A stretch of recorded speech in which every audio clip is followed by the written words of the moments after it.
On va faire la partie 2 du vidéo. Bon, fait qu'on avait fini avec il était pas assez bon. Puis c'est pas qu'il était pas assez bon pour moi. Il était très bon pour moi. Okay? J'ai jamais dit qu'il était pas assez bon pour moi. Hey, tu sais quoi, on avait du sexe 2 fois par jour. 2 fois par jour. Oh my god. J'étais 2 fois par semaine au minimum. OK? Même quand ça me tentait pas, je donnais 2 fois par semaine. On avait. Même si c'était pas parfait, on a trouvé des façons d'avoir du fun quand même, OK? J'étais ce genre de femme-là, OK?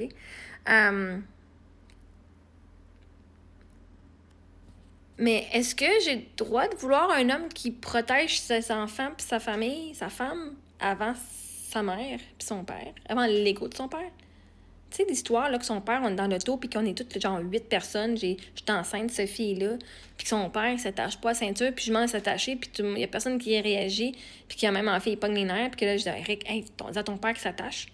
Chris, j'étais enceinte de son 2e bébé, j'ai ma petite fille d'1 an à côté de moi, puis il dit, bah, tu attache-le. Mais il pousse pas plus que ça. Puis là, il fait pas. Puis là, il l'a pas fait. Puis j'ai dit à Eric, j'ai dit, moi, là, demain, si ça s'attache pas, je décrisse en avion. Au moins, je décollise de ce voyage-là. OK? Mais c'est parce que... Pourquoi est-ce que mon mari était pas fâché? Il dit, ah, c'est le même, mon père, il est le même. Tu sais, il est vieux jeu. Tabarnak de calice. Il met la sécurité de moi, ta femme, puis tes 2 enfants en danger. Ben, beau que toi, tu vas mourir, là, moi, je vais pas mourir. Nous autres, on va pas mourir. S'il arrive un accident. Fait que oui, je mérite un homme qui va parler puis protéger sa femme et ses enfants. Fait que si toi, là, t'es trop cave pour voir que... Toi, tu penses que mon mari était parfait. Tu connaissais même pas le gars. Chris, tu connaissais même pas. Est-ce qu'une femme peut vouloir avoir du romantisme dans sa vie puis d'être vue? OK, moi, je voulais mes boucles d'oreilles. Comme j'avais une sorte de boucles d'oreilles que je voulais, comme des grandes loupes. Jamais en 14 ans, il me les a achetées. Jamais. Lui, il pensait toujours vouloir m'acheter des petites loupes, genre qui collent les oreilles, que moi, je trouvais pas belles. Puis quand, comme dans sa dernière semaine de vie, j'étais allée acheter des boucles d'oreilles à ses sœurs, puis je me suis acheté des beaux studs. Je me suis même pas acheté ceux-là en plus. Je me suis acheté des beaux studs en diamant. Puis j'ai pris une photo, j'avais essayé les boucles d'oreilles que lui, il voulait. Je les ai essayées, je les ai pris en photo. Puis quand j'ai montré la photo, il fait « Ouais, finalement, c'est pas ce que j'imaginais que ça aurait été comme effet. Hein? » Mais jamais, est-ce que jamais j'ai eu ça? Putain, c'est avec ça que je voulais. OK? Fait que ça, c'est juste des petits exemples de même. OK? J'ai jamais eu un surprise party de sa part. C'est sa mère qui nous appelait le jour de notre noce, genre, de notre anniversaire de mariage, pour nous souhaiter un bon anniversaire de mariage. Non, mais Christ, OK? Je l'ai aimé, mon mari, OK? Puis là, en guérissant, puis en prenant du recul, je me suis rendu compte de ce qui était des red flags, puis je me suis rendu compte, OK, des affaires que je méritais mieux, là, dans la vie. Puis si j'ai pas le droit de partager ça, hein, c'est comme, tu fais un retour. Je connais aussi c'est quoi mes défauts que j'avais aussi, puis ce que j'étais pas capable de... Puis j'ai été travailler ça. Pourquoi tu penses j'ai fait plein de coaching, puis plein d'affaires de même, pour justement aller travailler les parties que moi, je n'ai pas en moi. Mais... non. Aujourd'hui, il serait pas un match à moi. Moi qui fait de la musique comme ça, puis qui fait du camping, puis que... fuck that shit. Et il serait bien trop dans le jugement pour ça. Puis c'est correct, je l'aime quand même. Mais c'est pour ça qu'il est plus là. Maintenant, je peux faire ce que moi, mon âme veut faire. Sans...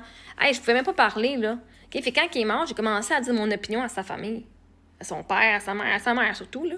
J'ai commencé à parler parce que là, j'étais plus genre, si je pars, ça va causer du conflit avec mon mari. Je garde la paix avec mon mari. Fait que je lui laissais, lui, parler à sa famille, ce qui faisait pas vraiment autant que ça. Je peux même pas imaginer sa réaction de savoir que son père a fucké la maison. Que son père, on a engagé son père bâtissait la maison. Je peux même pas imaginer qu'est-ce qu'il y aurait eu comme réaction, parce que sa sœur, Eric, là, elle dit, mais Marie-Ève, mon père, il a construit la maison avec son cœur, il a mis plein d'amour là-dedans. C'était un ancien contracteur, il était payé, c'est une business de contracteur qu'il avait, puis Chris, il a même pas mis la maison au code. Sa fille, elle le défendait, je peux même pas imaginer si mon mari l'aurait défendu, ça aurait fini mal. Ça aurait fucking fini mal. Fait que oui, non, c'était un fils à papa et à maman. Je méritais d'avoir un mari qui me met en priorité. T'es allé flammer tout son cash. Mais tout le cash à qui? Parce que vois-tu, le 750 000 $, que tu dis que c'est son cash à lui, ben, ce cash-là, il existe juste parce que lui est mort. Donc, c'était jamais son cash. Le 750 000, c'était mon cash, si lui mourait. Éric n'avait pas 750 000 dans son compte de banque. Je sais pas si vous pensez que j'ai pris son cash à lui. Puis mon nom était sur les maisons avant qu'il meure. Moi, quand on a acheté la maison à Timmins, la propriété à Timmins, c'était 50-50. Mon nom était sur l'hypothèque comme la sienne. La maison à Sutton, c'était moi, lui, puis ses deux parents. Ses parents, ils avaient 5 puis nous, on avait 95 Mon nom est sous l'hypothèque depuis le début. C'est ma propriété, c'est ma maison autant que la sienne. Puis le building à Longueuil, le duplex, c'était moi, 25 Éric, 25 sa sœur puis son mari, chacun 25 Fait que son cash, là, Éric, on avait quoi? Peut-être 10-15 000, même pas. Peut-être 10 000 dans notre compte de banque. Ben, je pense même pas. Fait que je sais pas si où tu penses j'ai flobé son cash à lui. Parce qu'en plus, c'était lui le pourvoyeur. Moi, j'ai arrêté de travailler pour que lui, il puisse travailler puis que moi, je m'occupe de nos enfants à la maison. C'était notre deal. Fait que oui, c'était le pourvoyeur. Fait que son cash, c'était mon cash. C'était notre entente. Même quand je faisais pas beaucoup de salaire puis j'étais enseignante puis j'allais à l'école, c'est lui qui payait tout. Quand on a déménagé ensemble, il était mon pourvoyeur. La carte de crédit que j'avais, c'était le même compte que lui. C'est lui qui m'a fait faire une carte de crédit avec mon nom de son compte à lui. C'est lui qui payait les bills. On appelle ça un pourvoyeur. On appelle ça quelqu'un qui t'aime. Puis comme j'étais la seule avec le nom dans le testament, si moi je mourais, là, par exemple, si on les deux on mourait, les autres, la famille avait de quoi?